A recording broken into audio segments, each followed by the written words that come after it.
Why does the United States support Israel? Well, there's a history, and a very interesting one. It actually goes back a long time. One thing to remember is that Christian Zionism is a very powerful force, which goes back long before Jewish Zionism. In England, particularly, Christian Zionism was a powerful force among British elites. It's part of the motivation for the Balfour Declaration and for Britain's support for Jewish colonization of Israel. Remember, the Bible said, and that's a big part of British elite culture. Same in the United States. Woodrow Wilson was a devout Christian who read the Bible every day. So did Harry Truman.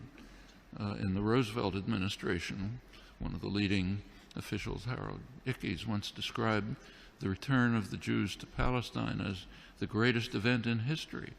It's realizing the lesson of the Bible.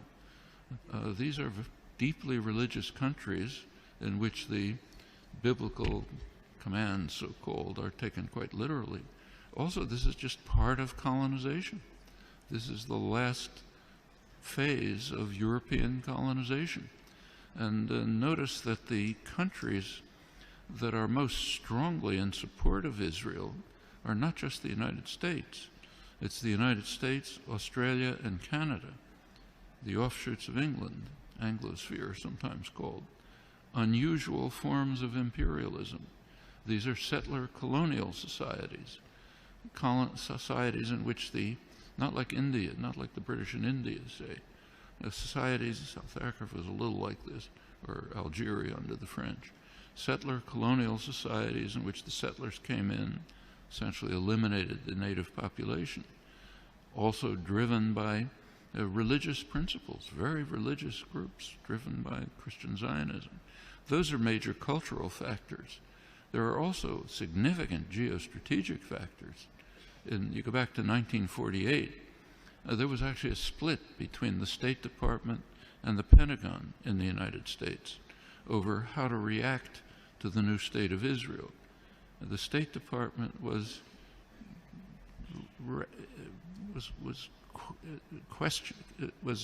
not committed strongly to Israeli conquests, the establishment of the state, and was concerned about the refugees. It wanted an implementation of the refugee problem. The Pentagon, on the other hand, was very impressed with Israel's military potential.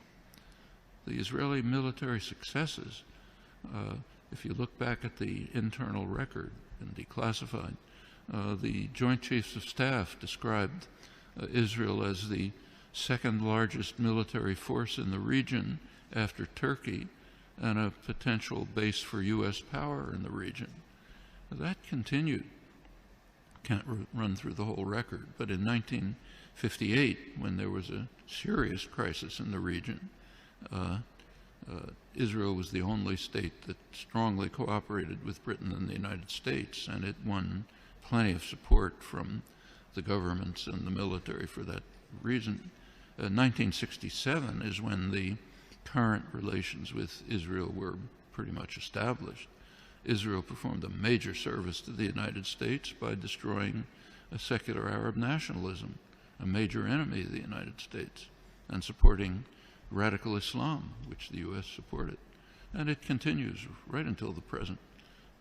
Right now, we saw an example of that just during the latest Gaza attack. You recall that at one point, Israel began to run out of munitions during the assault, despite the fact that it's armed to the teeth. The United States provided Israel with additional munitions through the Pentagon. And notice where they were taken from. These were U.S. munitions pre-positioned in Israel for eventual use by U.S. forces. One of many signs of how Israel is regarded as essentially a military offshoot of the United States. Very close intelligence relations that go way back, many other connections. And the media tend to take up, to support the policy of the government with very few, kind of little questioning around the edges, but basically accept the policy. So, for example, take another issue. Take the U.S. invasion of Iraq. You cannot find the phrase U.S. invasion of Iraq in the U.S. media, though it was obviously an invasion, a blatant act of aggression, a textbook case of what the Nuremberg trials called the supreme international crime, cannot be mentioned. President Obama is praised as an opponent of the invasion. And what did he say? He said it's a mistake. It's a strategic blunder. We're not going to get away with it. Now, that's the kind of opposition that you heard from the German general staff during Hitler's invasion of Russia. It's a blunder. Shouldn't do it. Should knock off England first. That's regarded as opposition. Same in Vietnam. There's now a commemoration underway, big commemoration of U.S. sacrifices in Vietnam. Try to find the phrase U.S. invasion of South Vietnam there or anywhere in the past year since 1961 when it took place. Non-existent, maybe on Democracy Now, what I write, but way out at the fringe. And this is not unique to the United States. Take, say, Britain. Right now there's interesting debates in the British literary journals, like the Times Literary Supplement, as to whether Britain should finally begin to recognize the genocidal, the word that's used, genocidal character of British colonization hundreds of years ago. Should Britain begin to face it? You can ask that question in many places. The tendency of the intellectual community to go along like a herd in support of state power, private power, is just overwhelming. Intellectuals like to think of themselves as dissident, critical, courageous, standing up against power. Absolutely untrue. You look at the historical record, that's a small fringe, and they're usually punished. The mainstream tends to be what was once called a herd of independent minds, marching in support of state power. Nothing new here. Unfortunate, you have to fight against it, not new.